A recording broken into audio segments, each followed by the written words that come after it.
Hi, it's the nursing professor, Dr. White, and I'm here to talk to you today about psychosocial health and illness and the importance of it, because we're just not physical beings.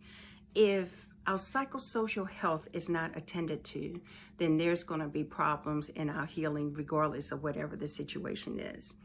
And so when we talk about the psychosocial aspect of health and illness, then we are referring to, I should say, the relationship between the physical pathology of disease process or injury that a person may have experienced, that association with that person's psychosocial health, to make up their overall wellness. That is what we're referring to. And so you have to understand the importance of that. So I'm going to give you this little scenario. I want you to keep it in your head as we're moving forward to talk about this. All right, so you got a patient, 16-year-old young lady, had a terrible car accident, ended up with, let's say, 2 broken legs. So her lower extremities, bilateral lower extremities, were fractured as a result of this terrible car accident. She also ended up with some broken ribs. And so when she comes into the emergency room, there is a moderate amount of shock and pain that this young lady is experiencing at that time, because she has all these awful injuries as well as some blood loss related to the injuries. And so her response, as she's being asked questions about it, as she's being attended to, is a little bit sarcastic, which seems kind of inappropriate, you know, when someone's asking you questions just after an accident. So she's sarcastic at times, and then at other times she's very tearful, despondent, has regrets. Just like you can imagine a 16-year-old would have. And then at other times, she's really, really, really angry. And so she won't want to talk to anybody. So this person is going through these whole series of psychosocial emotions related to this injury that she just experienced. Many times you will see this in younger people because they blame themselves for the accident, and they get concerned about many things, like, how am I going to go to school? How am I going to go to my part-time job? How am I going to make my money? What am I going to look like?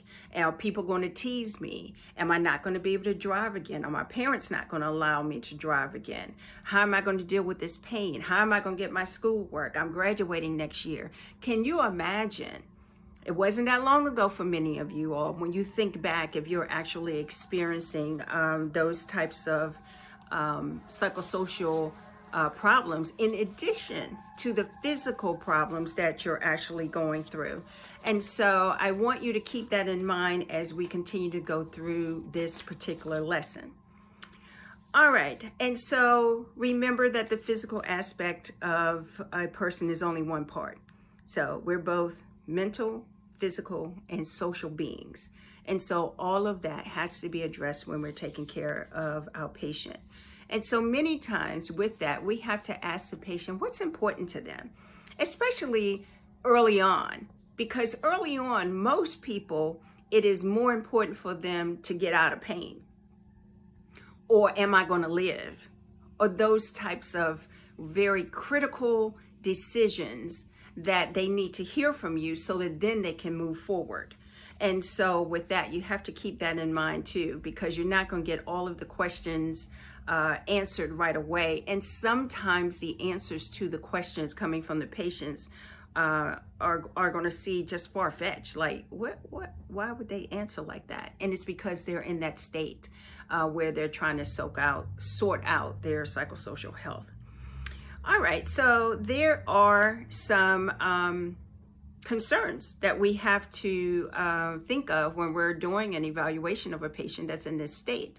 Their physical appearance. What do they feel about their physical appearance? If that 16-year-old was a model and she now has 2 broken legs, she's going to have a lot of concerns about that, because that's going to mean her livelihood, her money, what her legs are going to look like after that. Sexual performance. She's 16, but we're not going to put our head in the sand and act like 16-year-olds don't have sex. But again, just imagine if your legs are all crushed What does that look like to your person, whoever it is that you're dealing with on that level? Your intellectual abilities. I have all these things going on. Am I able to continue with my studies? Success in the workplace. Can I go back to my part-time job? How long will that be? How long will it take for my legs to heal? All of those things are of utmost concern as we're taking care of our patients. Now, there are factors that do affect our self-concept, and gender is one. Now, early on, then studies have found that females are more concerned with how they look than boys, but that tapers out. That might be early on in adolescence, but then it tapers out because when we're adults, then it's 50-50. Everybody feels the same and are concerned about their self-concept, of their self-image, what they actually look like. The developmental level, of course, a young adult up to an elderly person might be more concerned about what they're actually going to look like, what their capabilities are going to be after they start to heal. The socioeconomic status. If your person is the person who's head of household, who's the only one working, can you imagine the load that that person would have on their mind as they're trying to heal? Because they're trying to figure out, how can I get back to work soon? Their role in the family. Again, many times that's associated with the socioeconomic status. Peer relationships. Do I have somebody who's going to help me? I know I need to go back and forth to work for a while. I'm not going to be able to drive because both of my legs are broken. So can someone else give me a ride to and from work? Is there alternative work that I might have? Can I sit at a desk for, say, 6 to 8 weeks until my legs heal? All these things are going to be so important to your patient that you cannot negate them, because otherwise you're not going to get anywhere. We're trying to really assist your patient get better. Okay. And so these things are important to everybody. Body image is so important to us. Many times the change in image happens what seems quickly, but it really happens over a long period of time. And so it's like one day you wake up and you say, oh my gosh, old people took me, because you no longer look the same way that you did. And so that's a natural developmental progression that we have, and we have the luxury of that if we're not injured. But can you imagine that you look one way when you get up, go to work, you're in the car driving, and the next day, the next few hours you come back and your body is dismantled? That takes a lot to wrap your brain around so that your brain can adjust to that. In addition to all of those changes that happen, which seem so quick, then your patients will be concerned about their role performance. Like if they're head of household, can you imagine that your illness or your injury took you out of the game? You could no longer provide for your family. And so how impactful that would be on your healing, because you're focused on, of course, going back to Maslow's hierarchy, you are focused more on those basic needs being met. And we all have a personal identity, and unfortunately or fortunately, whichever way you look at it, most of the time it is associated with our ability to be independent. And then suddenly we have something happens to makes us dependent on people, and it has an effect on our self-esteem in particular, and also our ability just to care for ourselves. And so that makes up who we are. All right, so we want to look at that when we're taking care of our patient in the bed.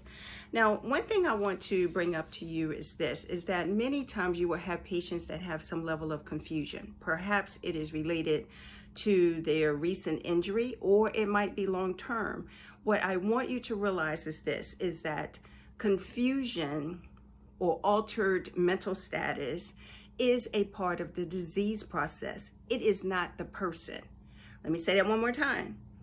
Altered mental status or confusion is not the person, but it is a part of the disease process. I emphasize that to you so much because frequently our patients are confused. Is it irritating? Absolutely.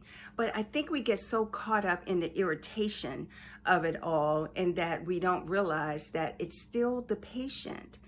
That patient just has one more symptom, and that symptom is confusion. And I think when you twist the picture to think of it like that, you're a little more tolerant, you're a little more patient to deal with your patient who's in the bed. And so we want to make sure we're mindful of that, because you're going to meet many people who have brain injuries, who have Alzheimer's, dementia, who might just have a level of confusion because they have a urinary tract infection. And we'll talk about that when we talk about the genitourinary system. And that frequently, the elderly, one of the first signs of UTI is that they are confused. And so we want to make sure that we're tolerant of those behaviors and recognize that it's not the person, it is a part of the disease process. All right, so let's go into using our nursing process.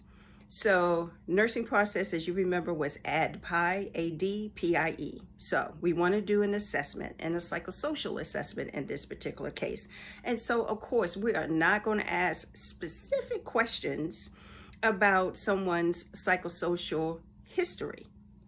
Okay, so what we're going to ask are things like, how did they function before they got injured? Or how did they function before they came into the hospital? Do they feel they need some assistance? Is there someone there to be with them 24 hours or most of the day? And what type of assistance they need, if any? Because that line of questioning will get you to be able to request social workers' help or mental health help in order for you to be able to best service your patient. As a nurse, you're not going to have all those answers, but you certainly have the resources to help the patient get the answers that he or she needs. Now, I'm going to give you a question here to think about. In assessing a client who may be experiencing a depressive disorder, what should the nurse's priority be? Let me give you 4 choices. You're looking for the priority when caring for a patient that has depression. All right. A, the onset and severity of the symptoms. B, the risk for self-harm. C, a previous history of depression. Or D, their family and community support. Okay, break this question down. All of those are important when caring for someone who's suffering from depression. However, this question is asking you about a priority.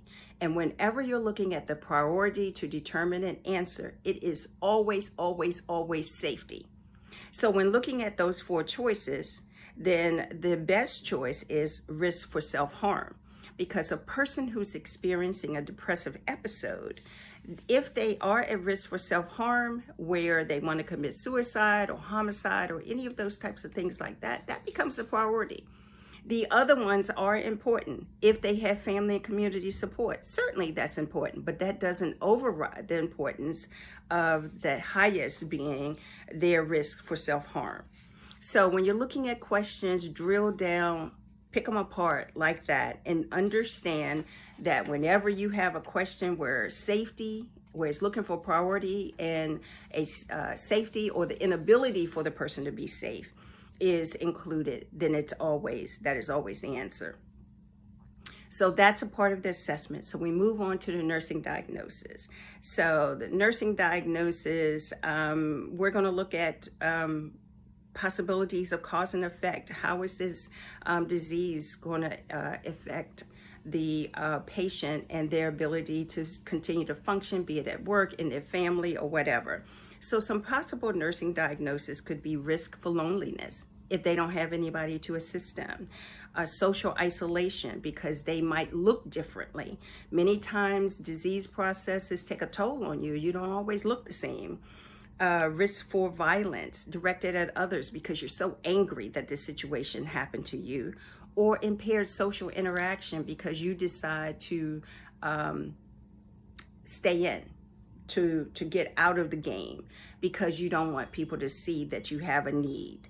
So all of those are possible nursing diagnoses, and we would have to deal with those. So that's A, that's D, that's P. We need to come up with a plan. And so, of course, the plan is going to be dependent on what the nursing diagnosis is. And then we come up with some interventions. And our interventions, again, will be based on a nursing diagnosis. And many times our interventions may not be enough, and they may have to come from the mental health therapist or the social worker, but it is our duty to figure out if that is so. And that would be our intervention, is to make a referral for a social worker or mental health therapist to come in and do their assessment of the patient. Okay? And then finally, we'd have to evaluate. So we would evaluate the effectiveness. Many times when there is another discipline involved, our evaluation, we look back at the other discipline's notes, as well as upon discharge. Then we look and we ask the patient questions like, have your needs been met? You know, do you have that follow-up appointment with the mental health therapist, and those types of things. So that's it for now as far as psychosocial health and illness. I hope you all have a wonderful day, and never, never, ever forget that our patients are more than just physical beings, and it's not enough for us just to care for their physical self. We have to take care of their psychosocial health as well. Bye for now.